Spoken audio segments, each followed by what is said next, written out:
మొదటి cowboy hero ఎవరు? కృష్ణనా లేక శోభన్ బాబా?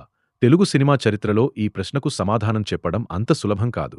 మొదటి కౌబాయ్ హీరో కృష్ణగారా లేక శోభన్ బాబుగారా?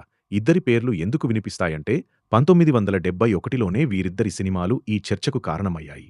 ముందుగా శోభన్ బాబు విషయానికి వస్తే, శోభన్ బాబు నటించిన దెబ్బకు ఠా దొంగల ముఠా 1971 మే 20న విడుదలైంది. దొంగల నేపథ్యంతో పాశ్చాత్య వాతావరణాన్ని తలపించే అంశాలతో వచ్చిన ఈ సినిమాలో శోభన్ బాబు కనిపించారు. అంటే కౌబాయ్ తరహా పాత్రల విషయంలో శోభన్ బాబు పేరును విస్మరించలేం.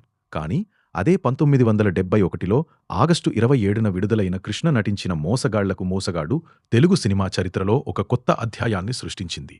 ఇది కేవలం దొంగల కథ కాదు. గుర్రాలు, తుపాకులు, నిధివేట, అడవులు, ఎడారి వాతావరణం, పాశ్చాత్య తరహా యాక్షన్ ఇవన్నీ కలిపి తెలుగు తెరపై ఒక పూర్తి వెస్ట్రన్ ప్రపంచాన్ని సృష్టించింది. అంతేకాదు, ఈ సినిమా తర్వాత కృష్ణగారికి కౌబాయ్ హీరో అనే ప్రత్యేకమైన ఇమేజ్ ఏర్పడింది. ఆ తర్వాత ఆయన వరుసగా వెస్ట్రన్ తరహా సినిమాలు చేస్తూ ఆ జానర్కు మరింత ప్రాచుర్యం తీసుకొచ్చారు. ఇక్కడే కృష్ణగారి ప్రత్యేకత ఉంది. కౌబాయ్ దుస్తులు వేసుకుని నటించడం ఒక విషయం, కౌబాయ్ జానర్ను ఒక హీరో ఇమేజ్గా మార్చడం మరో విషయం.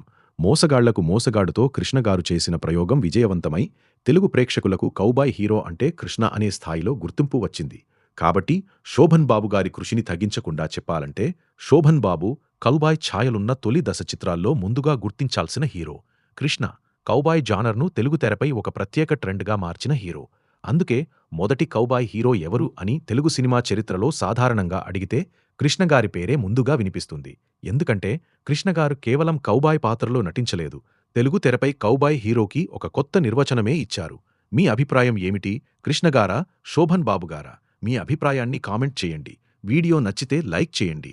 మీకు నచ్చిన వారికి షేర్ చేయండి. మా ఛానల్ను సబ్స్క్రైబ్ చేసుకోవడం మరవద్దు.